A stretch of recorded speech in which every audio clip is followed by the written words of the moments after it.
Welcome to the Leadership Toolkit podcast, a podcast for growth-oriented leaders and entrepreneurs, bringing you tips, tricks, strategies, and a ton of value.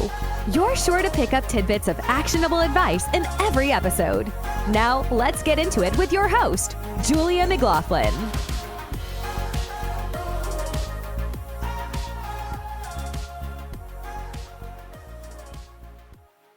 Hello, and thank you for tuning into another episode of the Leadership Toolkit. I'm your host, Julia McLaughlin. This episode is sponsored by Review Robin, a review management software for small businesses to help you guys get more positive reviews from your customers. You can check that out at getreviewrobin.com. Now, my guest today is Greg Shepard, who is a serial entrepreneur and leader in the home cleaning industry. Driven by the need to compete on quality, he takes pride in providing the highest caliber of housekeeping available.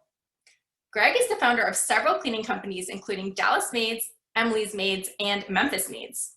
His goals include creating automated systems that repeatedly produce quality service for his customers while providing a living wage for his employees. In addition to running his house cleaning services, Greg is a sought-after speaker on growing a multi-million-dollar maid services, a real estate investor, Bitcoin proponent, and is an insatiable Tesla fanatic. Thanks so much for joining us today, Greg. Well, thanks so much for having me. Awesome. So let's dive into a couple questions so our listeners can get to know you a little bit. So to start, what really motivates or inspires you as an entrepreneur? Oh, good question. Well, I got my start in high tech. My first job was at IBM and then at the tech department at Bank of America. And in IT, you're hacking away at the computer, crunching out code. And I never found that satisfying. You don't see the big picture when you're just a small part of a big machine. Mm-hmm. And I really wanted to do my own thing. I wanted to create a business that would be of value to other people. And so that's what actually got me started on trying to figure out, well, what kind of business, I wanted to do. Mm-hmm. And my mind was focused on that. And over a year or so, I wrote down every business idea that just popped in my head. It's usually the ones that just naturally float up to your consciousness that are the best. Yeah. And so after a year, I had a long list of good ideas. And I looked at those ideas, and maid service just popped up. And I didn't know why, but I knew that I couldn't fail. And so I just jumped in and started my first company, Dallas Maids. That's so interesting. So yeah, tell me about those early days. So you started, Dallas Maids was your first venture. Mm-hmm. So yeah, what was it like in the early days? How did you get those first few customers? Oh, that's a good question. So this was 2004. It was, the internet was still in its infancy. Mm-hmm. And I created a website, a very amateurish website. I did it myself to save money. And, something happened that I didn't expect. Within 10 days, it was on the front page and we started getting calls. Well, I got lucky. Back then, I got the domain name dallasmaids.com. Mm-hmm. And back then, Google had more weight toward the domain name. So we just shot up, and also my competition just wasn't that sophisticated. They didn't, there weren't really many maid service online. And it was actually within the last 5-6 years, I've noticed that my competition has really got sophisticated online. But anyway, getting those first calls, I wasn't ready yet. I was still in the planning stages, and that motivated me to really jump in and get going. So I hired my first team of 2 ladies to do house cleaning. Mm-hmm. I had worked out, my apartment, and started getting calls.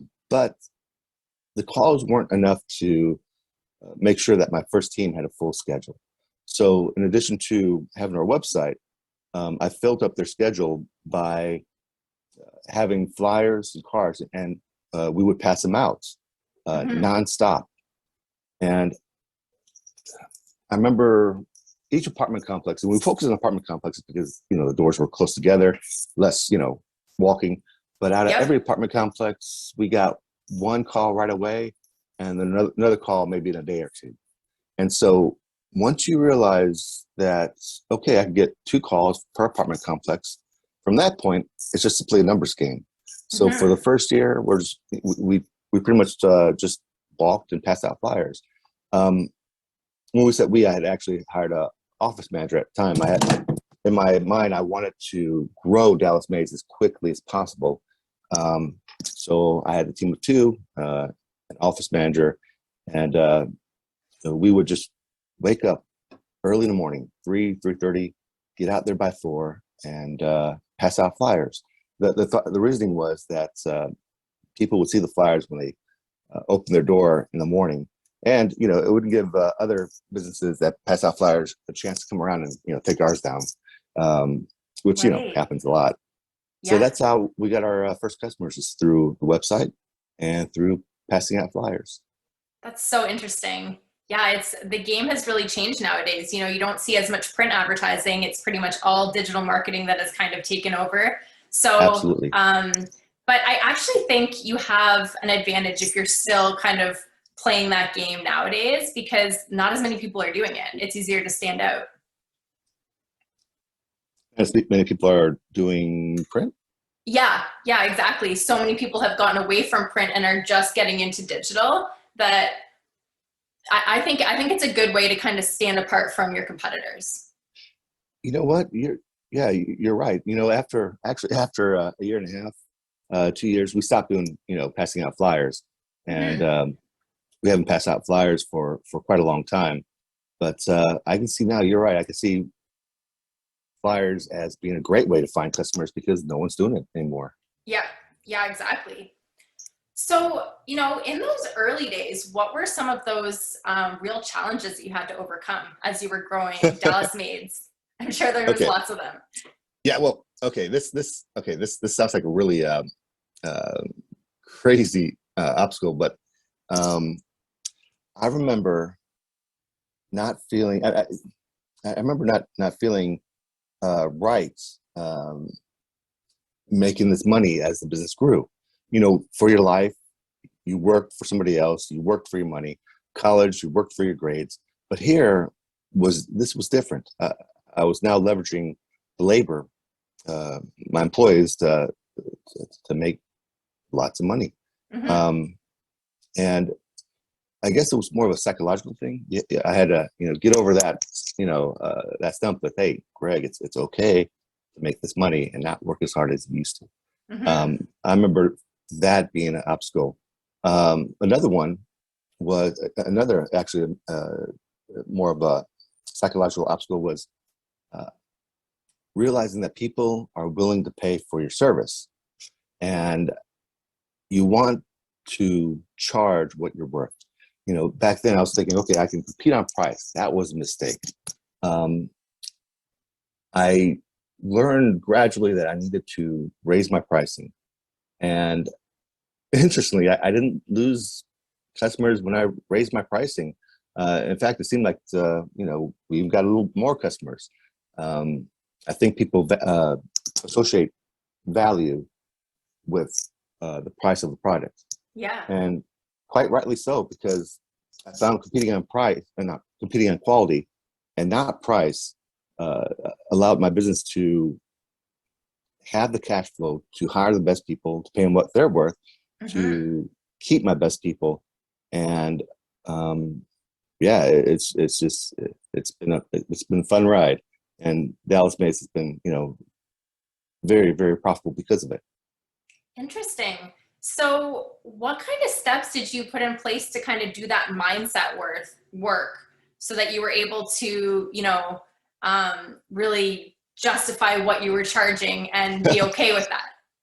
Yeah. Well, I'm a big reader. And when I started my business, in addition to all the books on business and how to market and all that, I read a lot of books on how to, change your programming in your mind, to program your mind for success.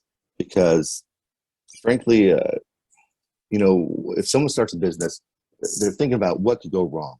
And a lot of times that will stop them in their tracks. Anybody can do this. And most everybody has this within themselves to be a success, but they don't realize it's their own program, it's their own thoughts that will stop them holding their tracks. Yeah, and so absolutely.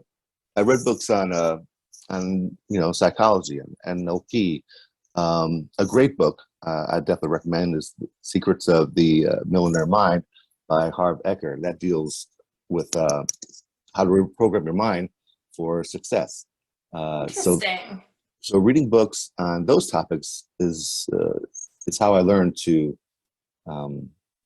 change my thinking at a deep level.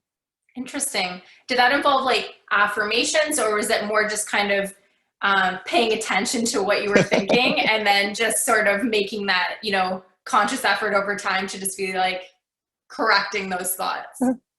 No, affirmations. Okay, this was a trick I had used. Back then, my passwords to my accounts, they would be affirmations. The first letter would be the letter of the word, an affirmation. For example, you have everything within yourself to succeed. I'm just throwing that out as an example. I would use the first letter of that phrase.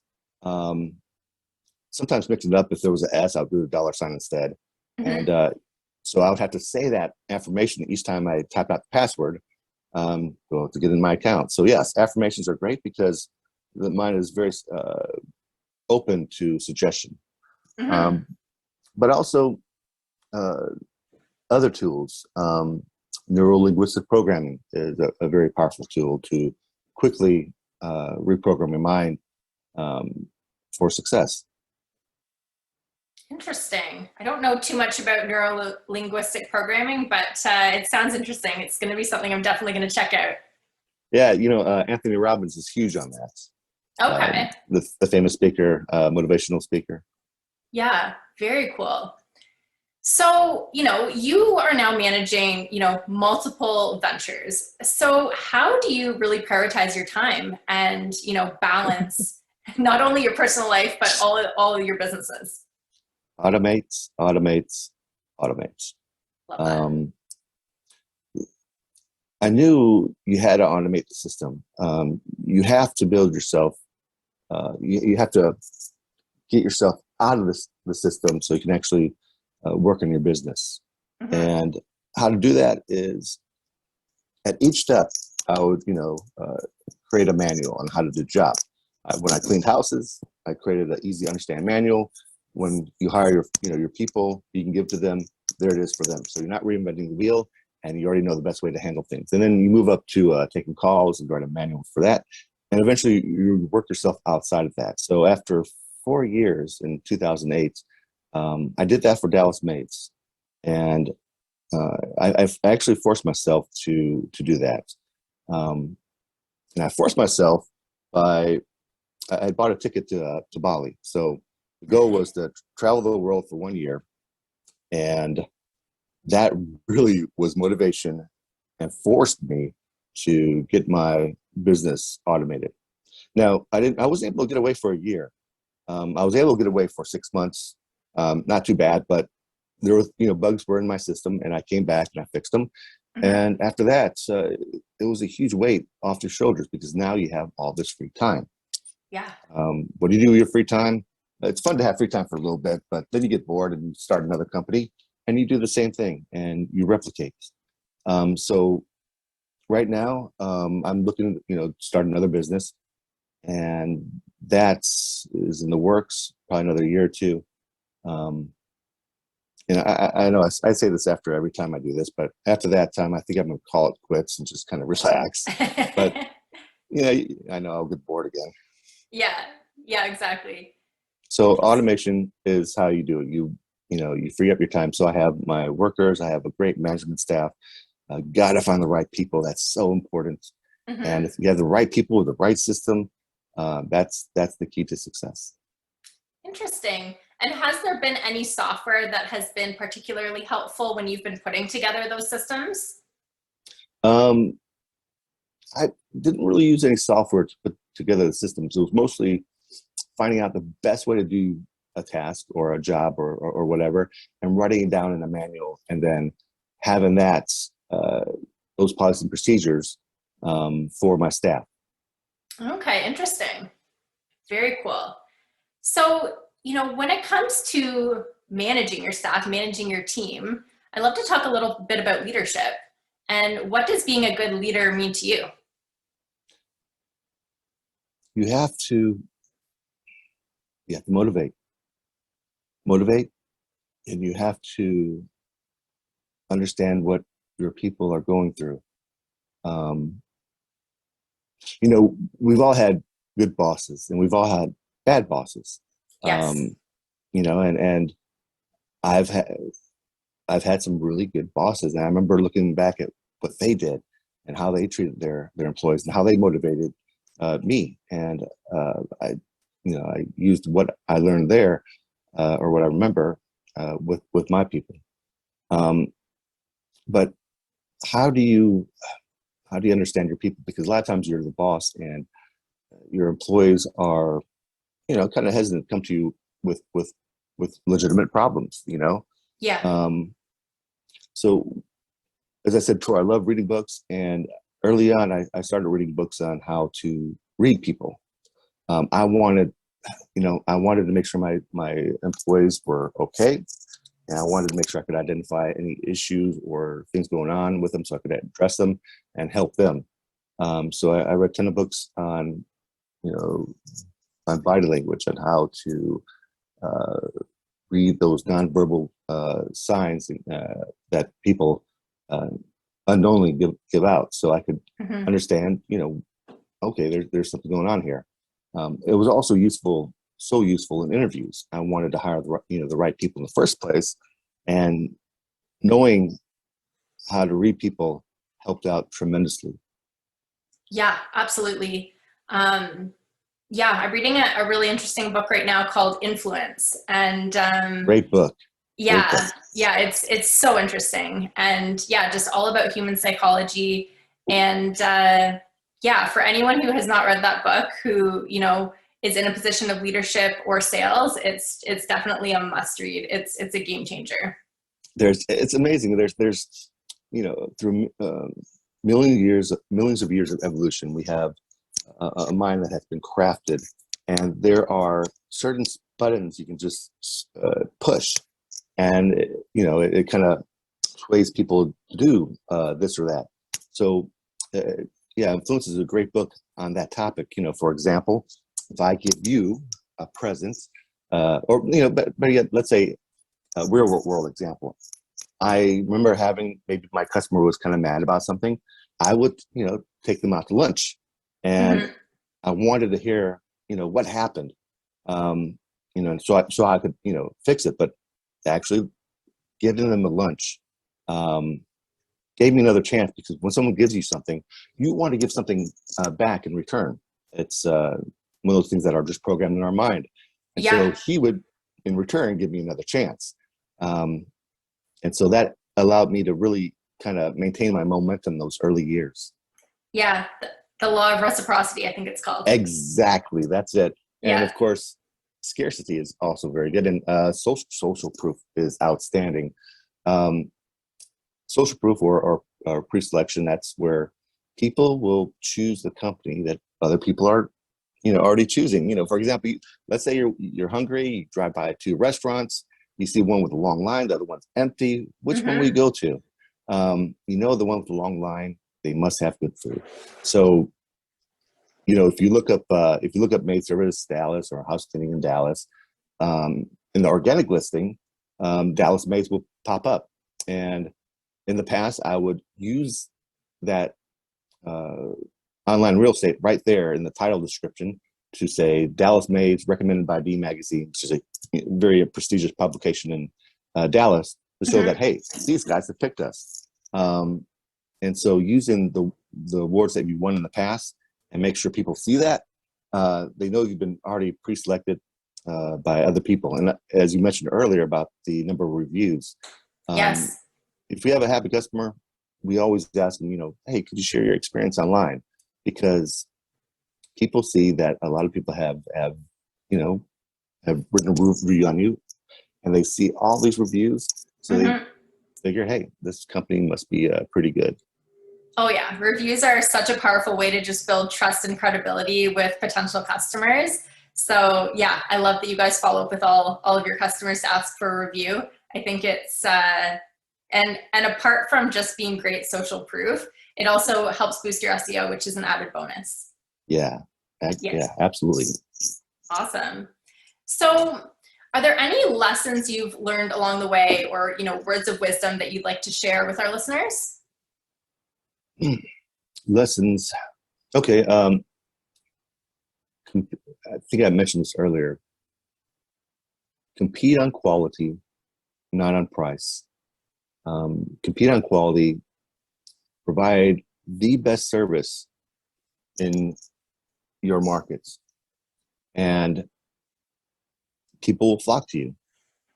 People who want that quality in their service will pay for it.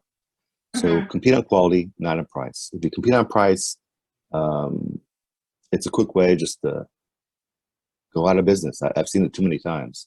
Yeah.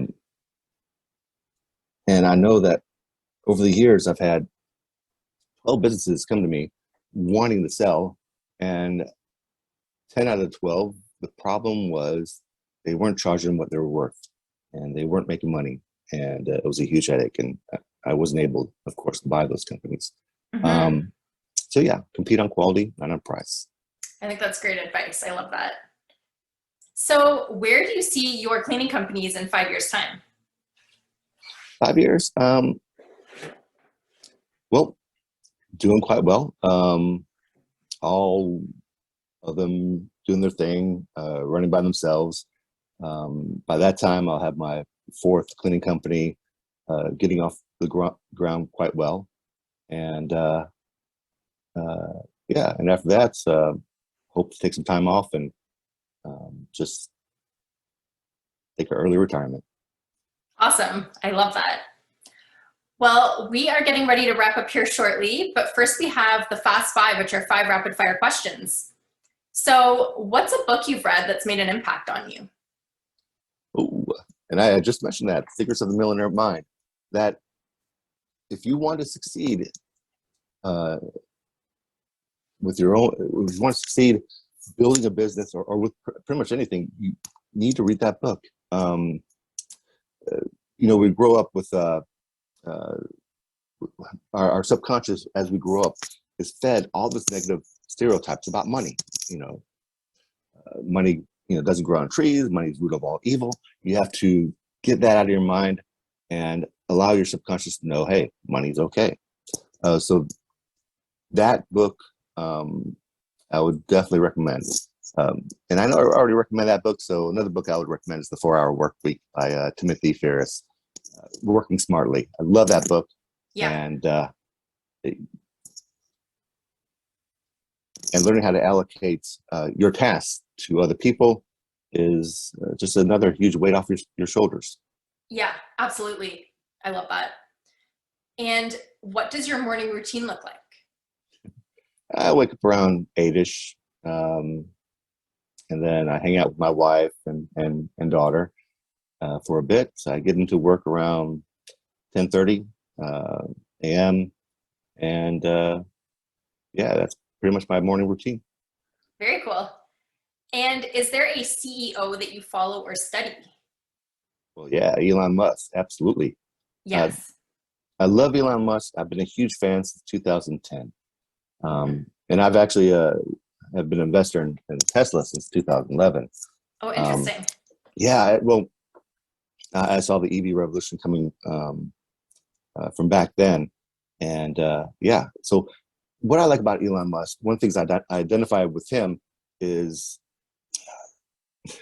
he is notorious for having kind of unrealistic goals or unrealistic schedule. Let's get this out by this year, but it ends up being 3 years later.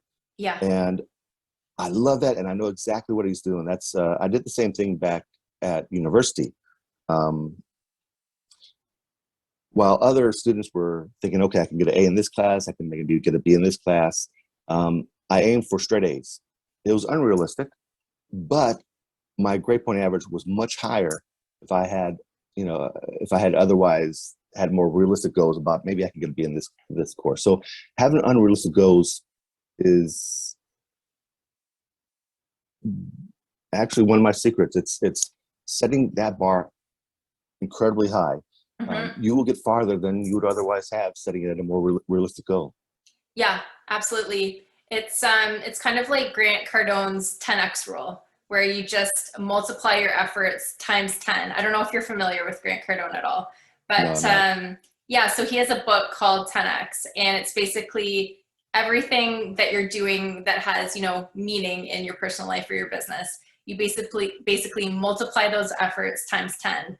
And then exactly like what you're saying, it's a little bit unrealistic, but you're going to come out way further ahead than if you were just going at, your baseline, your 1x basically. So yeah, I think that's such a smart way to just approach your business and your life, because not very many people operate like that.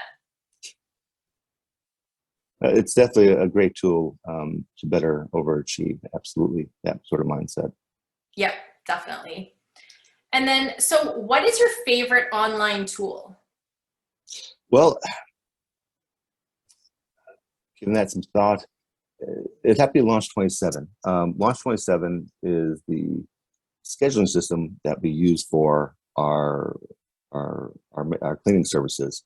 And I've tried a few, but Launch 27 has been by far outstanding. It's online, and so not only can my people here in the office use it, but my virtual assistants can also use it from abroad. And it's been really integral to our success and actually taking it to the next level and growing our cleaning businesses. Awesome. Perfect. And then last question, what's one thing you wish you had known when you began your career? Oh, that's a tough question. It's one of those things, I think you shouldn't have any regrets, but I think it's a helpful question because someone else can learn from your experiences. That's why I always ask it. Yeah, my answer would be, I had no idea how much you could do on your own. I had no idea how much you could succeed on your own, and how much that really depended upon not the obstacles out there that may stop you, but it all depended on who you were inside, your thought process, your limiting beliefs, your how you viewed the world. So that's something I'd learned on the way, and if I'd known earlier, I would have, bought more books and tried to learn more about how to change those internal thought processes. Yeah, it sounds like you just got really good at kind of pushing yourself out of that comfort zone and stretching yourself a little bit. And it's true, when you look back on the last year, when you really put your mind to something, it's usually quite shocking on what you're able to accomplish in a year. Absolutely. Well, thank you so much for joining us today, Greg. It was a pleasure to have you on the podcast, and I really enjoyed having you on. Hey, thanks so much for having me. Thank you so much for tuning in to this episode of the Leadership Toolkit podcast. If you're enjoying the show, please feel free to rate, subscribe, and leave a review wherever you listen to your podcasts. This helps others find the show, and we greatly appreciate it. Thanks again for listening, and we'll catch you in the next episode.